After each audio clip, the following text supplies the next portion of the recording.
Welcome to the Listening Lounge, where we unravel stories and ignite conversations one ear at a time. Here's your host of the Listening Lounge, Drk-Dun. Welcome to the Listening Lounge, where we unravel stories and ignite conversations one ear at a time. I'm Drk-Dun, your host, and thanks for tuning in as episodes of the Listening Lounge can be found on Facebook, YouTube, and Spotify. You can also find the Listening Lounge on Instagram. And speaking of YouTube, we can be found on the following channels: RJ on the Air and the Listening Lounge. Also, if you want to donate, you can find me and support me on Patreon at patreon.com/DrkDunn, and that is spelled DerkDunn. From time to time, I get a call from our next guest to join his radio show on the phone and provide insight on Illinois Fighting Illini basketball. Now, I always enjoy being on his show, but this time the roles have reversed. I'm the host, and he's the guest. So, the guest for episode number 4 of the Listening Lounge is Rip Nottmeyer of Hoffman, Illinois. Rip is the sports talk radio host of a show called Talkin' Sports, which can be heard on Max 96.7 WCXO and nearby Carlisle. Talkin' Sports airs on Saturday mornings, Monday, and Wednesday evenings, and archived episodes can also be found on Podbean. And Rip, thanks very much for swinging by the Listening Lounge. It's always good to hear from you. And I tell you what, because you're from outside Wayne County, you're outside my home base, I like to ask you, tell the listeners a little bit about yourself, where you grew up, what your life was like growing up in the Nottmeyer household as a kid, as a teenager, and we'll go from there. There we go. And we're also on Saturday mornings. Yeah, I'm right now in the at the home from the home of Head East, right? Carlisle. Beautiful place. Yes. Yeah. You know it well, you know the band well. But yeah, I grew up in Hoffman. I still live there. It's next door to Centralia. Everybody knows where Centralia is at. But look, it was nonstop sports. I mean, whatever. Back then, this was many years ago, it was whatever was in season, baseball, basketball, football, either organized or sandlot stuff. Did a lot more than anything. There weren't that many games played in any particular sport back then. Even hockey, Derek, a little shimmy on the nearby ponds and creeks. I still have a stick from 50 years ago from some high school hockey days and a couple of pucks. It was great. It was a lot of fun. Well, so you followed, I'm assuming, a lot of the St. Louis area sports, the Cardinals, the Blues, yeah. Any other teams that you followed back then? I mean, those are the main two, but see, I'm up there in years so much. I was a St. Louis football Cardinals fan too, and until their demise and their movement out to the desert after the '87 season. So that was a big deal as well. But that was good, and still follow all that stuff closely, of course, as you know, as you do as well. What about the Rams? How big were they? What about those Rams? Yeah. Nah, I got into the Rams when they moved here, but I was never completely, because look, we stole them and then they stole them back. There's nothing like homegrown teams like the Cardinals and the Blues. And I realized the football Cardinals weren't home. They came from Chicago in 1960, but I was so young then. Plus, they basically got kicked out of Chicago because the Bears were the only team in town. So that was kind of a different situation. But no, I was for the Rams, but I never got overly crazy about them. And I always thought, you know what, they could hightail it out of here just like that too. And money talks, and that's what happened. So, as a big sports fan, you kind of talk about growing up over in Hoffman. So, how did you become interested in sports? I know you talked about kind of like the Sandlot type of thing. Well, I mean, I guess it really first started. I remember going to Busch Stadium, old Sportsman's Park, Derek, when I was 5 years old. I have vivid memories of seeing the 1962 Amazing Mets. So I was 6 years old then. Yeah, I'm 68 now. I'm gaining on a lot of people, but it was all through the Cardinals, really. So baseball was my first love, and it's still, even though there's some things that bother me about it, just like in other sports, other situations, it's still number one with me. And listening to Harry Carey and Jack Buck on KMOX, as far as I'm concerned, the best there was, the best there ever will be on radio. So they were incredible. I'm sure you've heard some old stuff from Harry and Jack as when they were partners, but they were just marvelous, man. Well, I know I had Marty Slover on the podcast recently, and he was talking about some Jack Buck stories, and that's actually archived to where you can actually find it. He was talking Yeah. about the day, Jack Buck's passing and going to his visitation, his funeral over there in Oh, St. wow. Louis. Yeah. Yeah, Buck was number one. And they were different personalities, but they meshed real well together. And Harry, you won't find broadcasters like that anywhere anymore because he absolutely told it like it was, whether it was for or against the home team. And that's what fans wanted. That's what he was. He was a fan first, but that doesn't work anymore. I mean, you get booted from the scene now with these because of the advertising situation and so forth. Well, when I call games, whether it's high school, college, Harry Carey had a quote one time that I found years ago, and I've stuck by it ever since. And it was, "I would broadcast the way a fan would broadcast." Right, That would be right. that's my mentality when I announce play-by-play, color. That's the approach I take to announcing a sport. Again, whether it's at the high school, college level.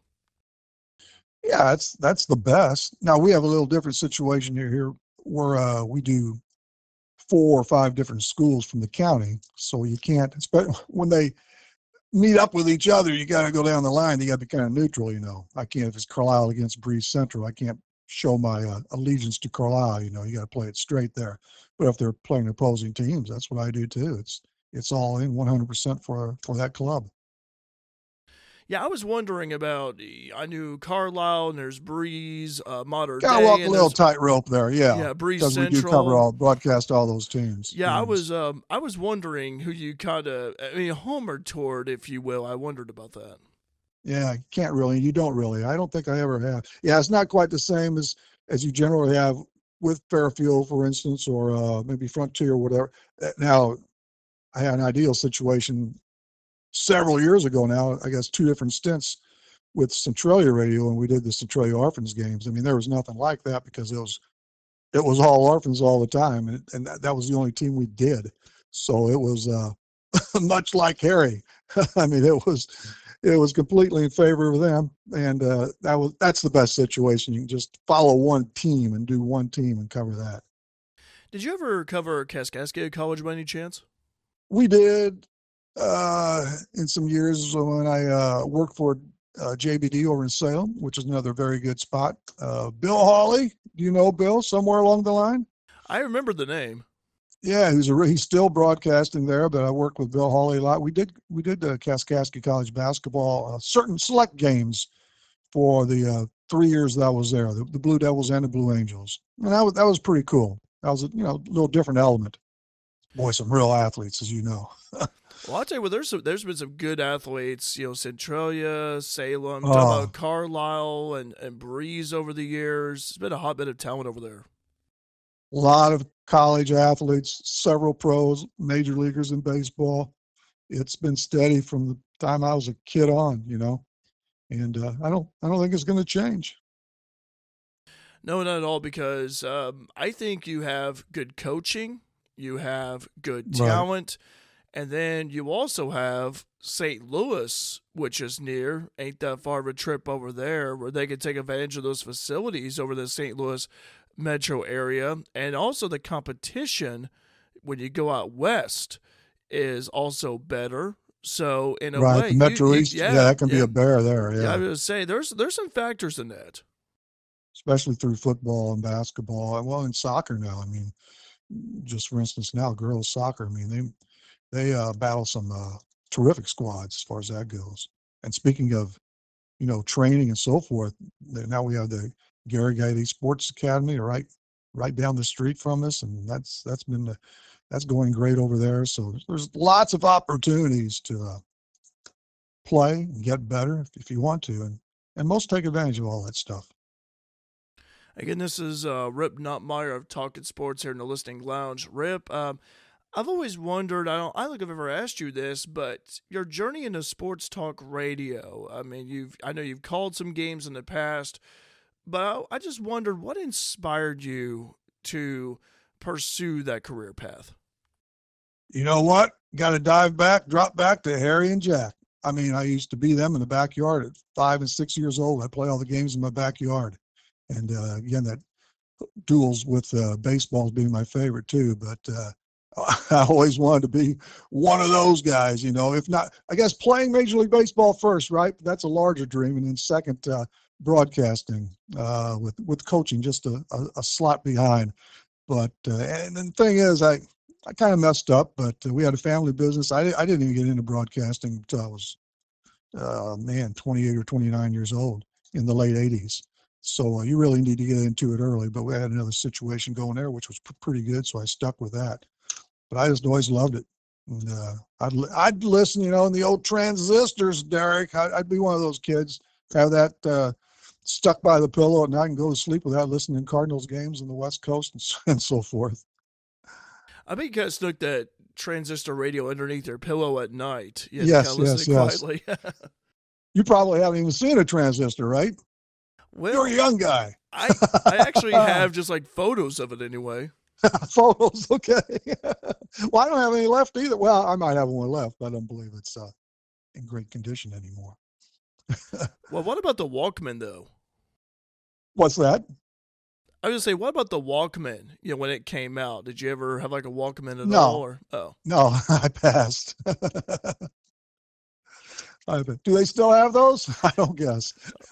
They really, when they came out, I know. Oh, they made a rave about splash. them. Yeah, they made a big splash, yeah. Yeah, they did. I didn't have a need for them as far as that goes. But I wondered, since you talked about, you know, Major League Baseball a little bit, what position would you have played if you were in MLB? Well, mostly what I played through, actually a little league through high school is usually infield, usually third base, and then over some JUCO ball, Casey, second base, a little shortstop and stuff like that. But the thing I always wanted to do was pitch. And Coach Larry Smith, rest his soul, always said I had the best start, but no one ever gave me an opportunity to pitch. That would have been my best ticket to go deeper, you know, maybe on a 4-year school or something in college. But, and you know what, back then, I'm not saying myself, but there were very few. I mean, now you get, which is great, you get scholarships to JUCO and 4-year schools, some of these smaller ones even. That didn't really exist back then. You did go if you wanted to, and mainly it was a situation where you tried out, but that's all just bubbled up. It's exploded, you know. Again, that's great for the young athletes, but no, that was always a dream. You know, you got to have dreams, but most of them do kind of fall down the cracks. I would have loved to, yeah, just once. And my good buddy Brian Everskirt from Hoffman, just up the street, he lived that dream for a while there, and he did out of the tryout camp too, which was kind of accidental as well. He had to be talked into going over to Bush, and the rest was history. Though he got signed basically on the spot. Because Eversgerd, you look at his career with the St. Louis Cardinals organization. I know he played for some other teams as well. I was looking at him up recently, but to see someone, I think, from a small town make it big, there is still that hope. There is still that dream out there for the young kids of today, especially in baseball. You know, because I mean, you can in other stuff, but I mean, it's baseball. You can still make it in baseball no matter what size you have, you know. Basketball, football, it's a little more difficult, obviously. The odds are stacked against you more, at least of going, I mean, all the way to the pro level. It's tough enough just to play. There are a lot of good athletes. You've seen junior college basketball. They can't play over there because of their size and sometimes lack of athleticism. I mean, those kids are unbelievable in that Great Rivers Athletic Conference. Yeah, I was going to say, I had talked to That doesn't mean these high school players, some of them aren't, they are good, but you got to have the whole package when you go high at that level as far as in basketball and football. Well, I was going to say, I talked to an athlete I covered who played basketball at the Class 1A level in our area. And I asked him, I said, what really stood out to you, kind of going from high school ball to JUCO ball, and he plays for Rend Lake. And he told me the physicality of the game. The physicality is what he had to really adjust to. And I see that not just the speed of the game that I've talked to some athletes, going from high school to JUCO, but the physicality of the game. Yeah, there's a lot of bumping. There's a lot of chucking. And sometimes JUCO hoops gets a little ragged, but it is still good, and I enjoy watching it and everything. So, Rip, I wondered, you've been a host of Talkin' Sports for several years at least. And, ever since the start of it till now, what has been your favorite aspect of being a sports talk radio host?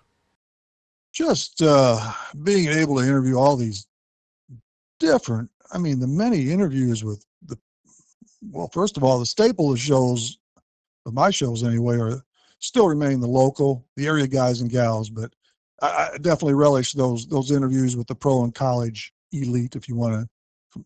Carey, Gertie, Tom Michael, Paul Lutz. Football's Carl Mock from down in McLeansboro.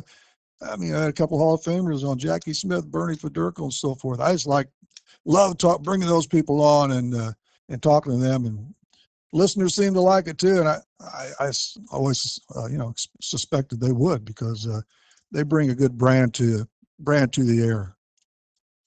Have you ever saw any of them live in person? I mean, before your sports talk radio days, or? Most of them I have. I mean, either in person or, even Jackie Smith Cardinals game, I caught him over at Old Bush before, and Federico and Michael Ute. Yeah, I saw them play a lot. Most of the guys I have seen, even in person, and then the few I haven't, of course, through the flat screen and before that. But well, I wondered about one of them that I remember talking to, doing an interview with a story years ago when I was living in Central Illinois, was Tom Michael. And I know yes, another Hoffman boy. Yeah, he played for University of Illinois, and I wondered what he was like, because I've heard good stories about him at the high school level. He was he was fabulous. And of course, led Carlisle to the 1989 state championship. And then Westland, our neighbors, won it the next year. But Tom was remarkable. And he did a real good job at U of I too. I think maybe he was in the top 3 in 3-point shooting as a sophomore. And he played with his back to the basket all the time in high school at 6'8" or so. But now he's the athletic director at Eastern Illinois. But tremendous guy. Not that everybody lives pretty close in Hoffman, but he was just a block down the street. And it was funny because he was the first time I had him on the air was when I was at the radio station in Centralia, and he was redshirted that year, his freshman year. I knew it, of course. He was really shy. It was kind of tough to get him on, and boy, did that change in about 1 year. And now he's an incredible speaker on his own. He hits a little banquet circuits and stuff like that. And one of the best for sure. I knew that he had a son. I think it was Nate, who played for McKendree. Nate? I think that's yeah. right. And, he tore it up. Oh my gosh! Now he's an assistant the last 2 years now at Cleveland State, Derek. I was going to say, I remember when Nate played for McKendree, Illinois took them on, and I know some of the Illinois fans after the game were saying, "Well, this Nate Michael, he's a pretty smooth shooter. He was drilling threes against Illinois, and right. And I was very impressed with this game." Yeah, McKendree almost every year, they play a Division I school, an exhibition game to start it off. And yeah, Nate and Nick is Nate's older brother, and he could play some hoop in high school. I don't believe he may have not played at all in college. He just went a little different direction. But he was the first talent in the family after Tom as far as basketball goes. By the way, this is Rip Nottmeyer of Talkin' Sports here in the Listening Lounge. Have there been any athletes or coaches that have made a lasting impression on you through your interviews or interactions with them? I know you mentioned a few, but obviously there's got to be an athlete or a coach that has really stood out to you over the years? I think I have to draw back to some of those I mentioned, really, even those like Gaetti and Everskirt and Tom, Paul, who I know real well, but they do a pretty good mark, and for the people listening too. And they come up with some stuff. Every one of those people, for instance, it's more than just the quality of the career they had in whatever sport it might be. They're just good people, and they teach some life lessons, and they can make a youngster sit up and pay attention.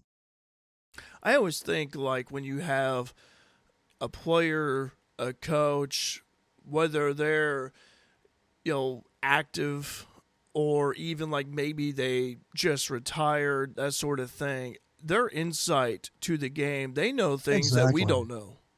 I know, exactly. And when they retire, like again, for instance, hockey for Durko and Liut, they're even more willing to talk after they're out of it. They have a different perspective too, and they really cut loose then and clue you in on all kinds of inside stuff, really.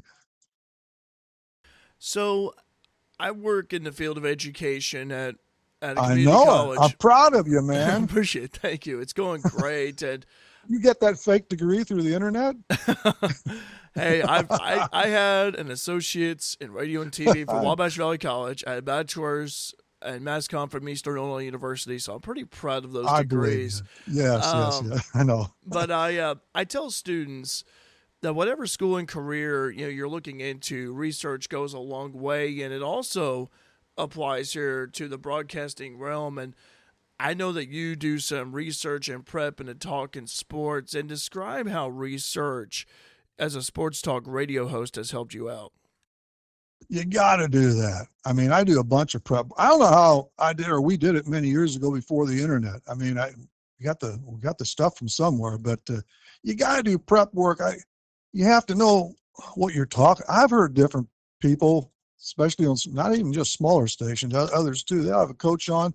They don't know nothing about the team. They'll bring up questions that, well, who are you playing next, and who. You got to know that stuff ahead of time, and the people and have some background knowledge of the individual too, and they appreciate that too. And I've had a number of them tell me that, you do some research, you got to bring that to the table. That makes it a lot better for the listeners too. I spent a lot of time, quite a few hours. Well, because a listener can tell, or even those that are watching can tell, if this particular person is well prepped, they did the research. They can tell the difference between someone who's put in the effort and time to research and also the person who has not done any of the work.